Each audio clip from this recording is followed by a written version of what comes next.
What's up, guys? Welcome back to my channel. So I'm here today to talk about The Real Housewives of Potomac, Season 8, Episodes 10 and 11. So be sure to like, comment, subscribe, and let's jump right on into it. So in Episode 10, Friendship is a Mother, Karen gets a matching tattoo with Raven, her daughter. And I don't know what it is, and I'm saying this as someone who's the same age as her. Raven has always annoyed me. I think it's like, her cadence when she talks, it's just like her, I don't know, she's always like gotten on my nerves. I don't know how the fuck to explain it. I'm literally like the same age as her, so I don't know. I just see her as like a peer, I guess, when like she's on the show, and I'm like, girl, you're kind of fucking annoying. Like, I don't know, I'm just fucking saying it. So yeah, they get the matching tattoos, these little tiny lowercase G's in honor of Karen's mother. They also discuss an upcoming lunch between them, Giselle, and her oldest daughter, Grace. Moving along, we see Candace and Dorothy. They meet with a perfume woman, and they're discussing an upcoming mother-daughter brunch event they'll be hosting together. God, I think it's Parfum de Marly. It's some a perfume house, basically. They're collabing with Candace just for promo, essentially. We then see Wendy. She meets with two potential talk show producers, and she already met with one. I believe it's someone who I think she was her friend. I think they were already connected or whatever. So yeah, she met with her a few episodes back earlier this season. And, when they met, Wendy had no idea what she wanted to fucking do. She was pitching name ideas. You know what I mean? She had no idea. She still has a vague idea of the concept. She's like, I kind of want to merge the entertainment vibe with larger scale political newsy stories. And she's like, there's nothing else like that. Girl, that's The View. You know what I mean? That is very much a thing. So yeah, she's kind of meeting new producers. And she's doing so because the first producer she met up with, she said that she gave her a contract where that producer would own 50% of the show, which Wendy called her brainchild. You don't even know what it is. As far as I'm concerned, yeah, the producer should be getting 50% because it looks like the producer is going to be doing a lot of fucking legwork for you. You know what I mean? So she meets with these new people. She's like, I want to know if it could be possible if we could get the show going in a month. And one of the producers is like, well, I feel like if we really lock in on the concept, we can get it going. In other words, yeah, if we get our shit together and get serious about it. So my question is, what the fuck are you doing, Wendy? You know what I mean? With this pursuit, it would have been perfect to launch episode 1, on the day or the morning after the first episode of the season aired. You know what I mean? To coincide with that. It didn't. It aired a couple weeks afterwards, I believe. I think she's aired 3 or 4 episodes, if I'm not mistaken. It's it's very much up in the air. And it's not even this entertainment with news. It's kind of just it's a podcast talks about herself. I don't fucking know. It's really fucking weird. She doesn't know what she wants to do. I'm also kind of she hasn't talked about her candles all season. What's happening with that? Wendy seems all over the place. She was talking about being a professor outside of her tagline. She's not talking about, the work she does with that. She's talking about being a political correspondent. She's not talking about the shit she's previously been doing. So it's what are you doing here? I don't know. It's are you really serious about this or not, basically? And not only that, but she's putting so much pressure on the producers while, wanting to push back. And it's oh, you have to help me in getting this shit off the ground and, conceptualizing it. But, no, you only get, a little small percentage. You know what I mean? She wants them to do more work, but for it to be her own thing. I don't fucking know. It's girl, I don't know what you're doing. We had seen Nneka. She goes furniture shopping with her older sister. She goes, her sister was married at 23. She had twins at 24. She had her third kid during her medical residency, while Nneka is lollygagging. And I kind of care about this point, kind of over this whole season, but also seeing this episode with the next episode, because kind of fast forwarding a little bit, Nneka says that, it's going to be a bit of a challenge living under the same roof with Ike, because they were essentially long distance for the longest time. They visit every month and shit, but now it's very different being with someone all the time.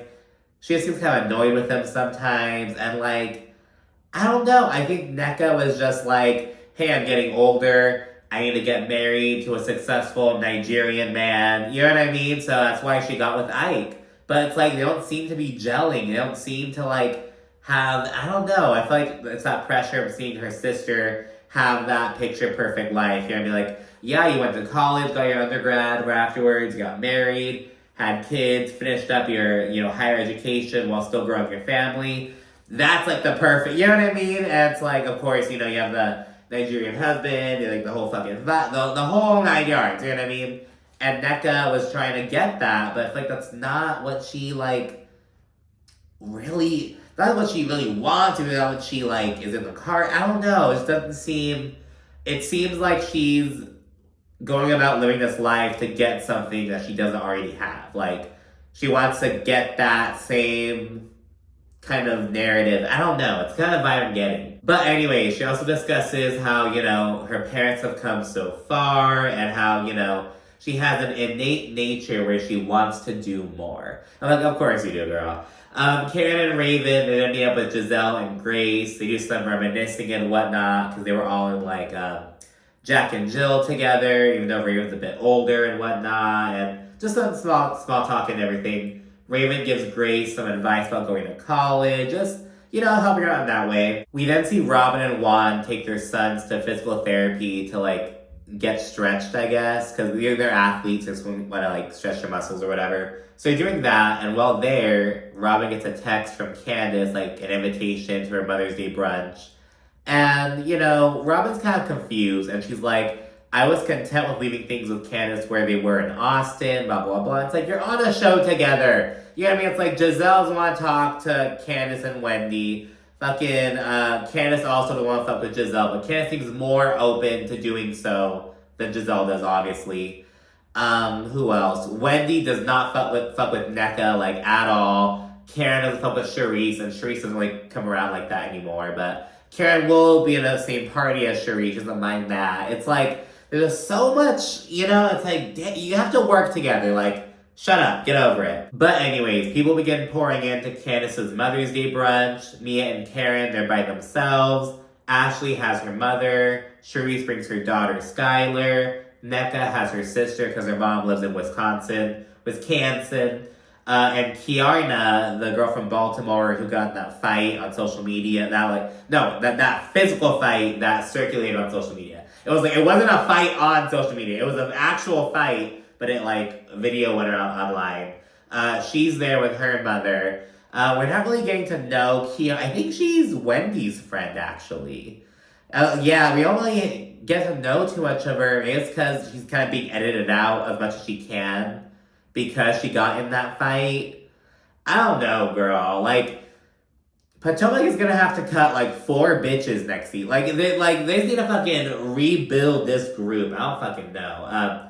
But yeah, anyways, there's no Wendy because she has a book signing for the paperback version of her book. And I'm like, what for the paperback version, girl? I don't know. Who the fuck's gonna want their paperback sign? If it's a hardcover, fuck yeah. But some paperback girls, all bent and I don't know. So yeah, there's Mia and Charisse. They're chit-chatting on the side, and Charisse says that she's been hanging out with Jacqueline lately. And, she says that they were chit-chatting at dinner, and she brought up Mia, and Jacqueline started crying, and, she talks about that, but Charisse also says that they met up with Nneka there, and when Jacqueline met Nneka for the first time, mind you, she started bashing Mia. Nneka says that Jacqueline basically spent 2 hours talking about everything about Mia, basically. It was like, girl, what the fuck? So yeah, it was really weird. They separate to brunch where Ashley tells Charisse that while she's over Michael romantically, she's hesitant to file for divorce, finalize that shit. And Charisse is like, she needs his finances. He knows what he married. And I'm like, okay. But, so yeah, she's not wrong though. At the table, Karen says that, she's gonna have a bunch of people over to Surrey County to check out her property, but she isn't gonna invite everyone because, she, for insurance reasons, she's like, if shit gets out of hand, I'm liable, blah, blah, blah. It made no fucking sense. Karen just is a liar sometimes. And like, insurance? What? I was like, girl, whatever. So yeah, she talks about that. She's gonna like randomly select people, but it was clearly, I don't know. Then she kind of like laid the foundation for that. The event then ends with a performance from Candace, yada, yada, yada. Very, very fillery. This was a very fillery episode. Shit, you can figure out about most of this fucking season, though. Candace and Robin, they meet for a one-on-one, and again, they get nowhere. Candace is playing dumb about why Robin's upset. Robin says that, I don't have to share everything about my life or my husband, and, I would make the same decision again. And Robin says that if Candace really thinks that she would plot on Chris Bassett, then they shouldn't be friends. Which I'll agree with, you know what I mean? But Candace is playing fucking dumb. It's like, girl, like, just apologize. Yeah, but she's like, I had no idea you'd be upset with what I was saying. Girl, really? Why were you saying it then, Candace? It was like, God, Candace was acting dumb. But anyways, get to episode 11. So in episode 11, first come, first served, we start off by learning that Giselle and Ashley are working on an athleisure line together. Giselle says it's Lululemon meets Rihanna's Savage line. It's like, girl. And so earlier I was like, is Wendy serious about this show? What happened with her candle line? But, these are things that are like random for Wendy, but they aren't areas that like we know that she's lacking in. Does that make sense? Whereas, first of all, Giselle, it's like she's been memed and shat on for her style numerous times online. It's like a literal like meme at this point. Ashley hasn't been shat on quite as much, but she also hasn't like served looks all that often, you know what I mean? So, I don't know, it seems totally fucking random. I think they just kind of got together and were like, we need to start like getting shit in place in case we get like cut. This, show this show has been our like sole source of income for like fucking eight years now. Like we have to start branching out. So I can respect it, but it seems kind of random. Although I will say, if they were gonna go into clothes, I'm glad it's in athleisure. Ashley says some shit like, I guess she doesn't like, I guess both of them don't like wearing underwear while they work out. I know that like the gym, like the workout pants that like women have to wear versus the kind of like guys wear, kind of like, for us it's kind of like different because they can be loose, you know what I mean? It's like you can't really tell if you're wearing underwear or not, except with certain shorts or like squatting, but that's kind of the point. But with girls, you can kind of like see the underwear lines because they're so skin tight sometimes. So we kind of like get that, but it's like, no underwear while you're working out? Because then later on, Ashley's like, we should put like an extra piece of fabric by the coochie for their coochie sweats, because my coochie be sweating, and sometimes I wish I had more. Like, fucking padding. It's like, that's what underwear, you know what I mean? It's like, girl, put some fucking underwear on, put your chonies on. But yeah, so we talk about that for a little bit. Karen then meets up with her aunt and cousin down in Surrey County to discuss, the portion of the estate that she purchased, yada, yada, yada. While meeting up with Mia, Robin discusses Karen's long-running obsession with her. She says that, like, years back, Karen was, like, telling her a story about Raven. And was like, oh, I'm going to show you a picture of her. And while she was getting her phone out, she saw that Karen had a photo of Robin, her parents, and her sons saved on her phone. And Robin, like, never said anything about it. While they're at this, like, salt cave kind of thing. I don't fucking know. While there, Mia also shares that while the legal and financial shit with Gordon has, like, put a serious strain on their marriage, she actually retained a divorce attorney a whole year ago, before all that shit broke. So, yeah, she's kind of like, she's fucking laying the foundation to fucking leave his ass. That's what she's fucking doing. Robin then says that she and Juan are not in therapy because their problems aren't with each other. Girl, the second your kids are out of the house, he is leaving you. Like, you know what I mean? It's like, oh, he doesn't have a, like, our problems aren't with each other. It's with everyone else and what they have to say about us. There's some fucking La La Land. Well, Robin's in La La Land. It's fucking delusional. We can see Wendy and Eddie. They go to lunch. And she says that she is completely overwhelmed and she hasn't really done shit for the show, which is supposed to air in like 2 fucking weeks. And it's like, just such a fucking mess. It's like, you have to lock in. She's just doing shit for the sake of doing shit. She's throwing shit to the wall to see what sticks. It's like, so fucking random. We also learned that Eddie has a weed venture coming up. He's like, it was just legalized in Maryland, so I figured I'd get in on it. He also notes that black people only make up 2% of, like, the weed entrepreneurs, I guess. So he's like, let's go ahead and check it out. And he says to me, like, you know, as the parents of a 10-year-old, an 8-year-old, and a 4-year-old, I definitely partake. Like, yeah, we partake.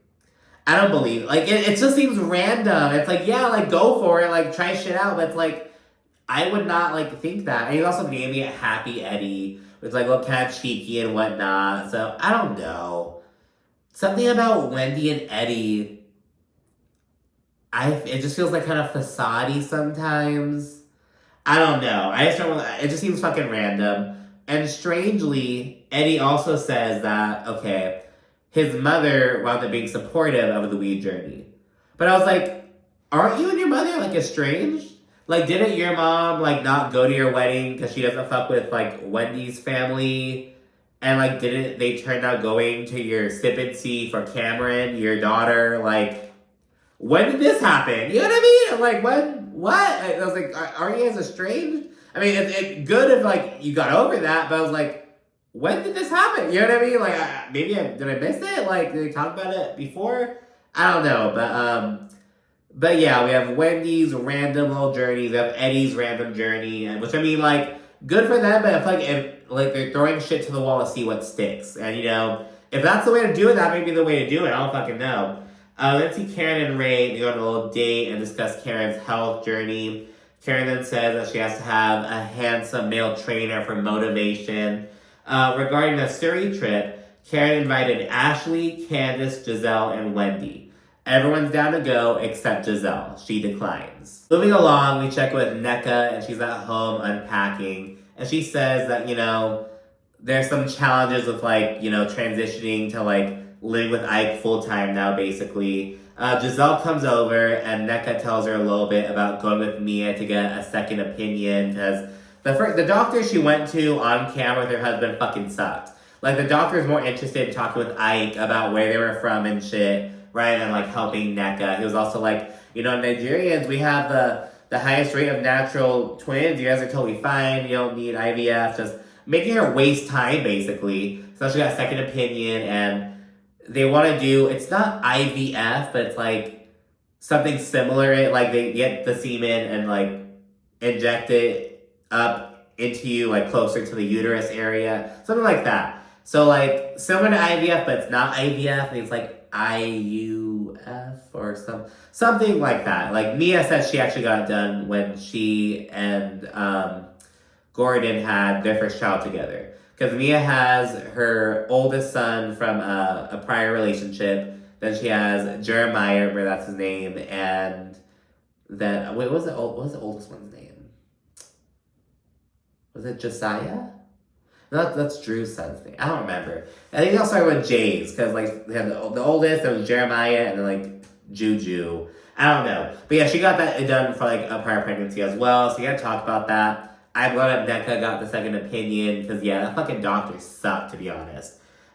So, yeah, Sharice also winds up, you know, dropping by. While they're there, Nneka tells them about how Karen was saying some shit about, like, oh, you live in North Potomac, even though it's, like, she lives in Potomac proper. I guess North Potomac is, like, a separate city. But Nneka's like, no, this is Potomac. Like, we're in the area code. But, you know, Karen's like, oh, this is known as North Potomac. And they're both like, you are a homeowner.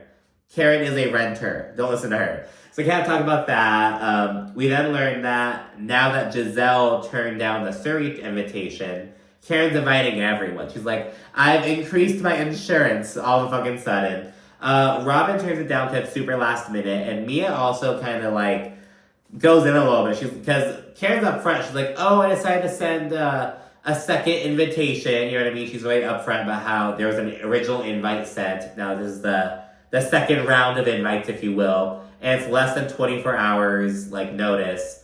And, you know, Mia goes on about, like, I can't get over original invite. And she's like, I don't do last minute, like, urgent RSVP demands, like, just kind of taking a stand with that.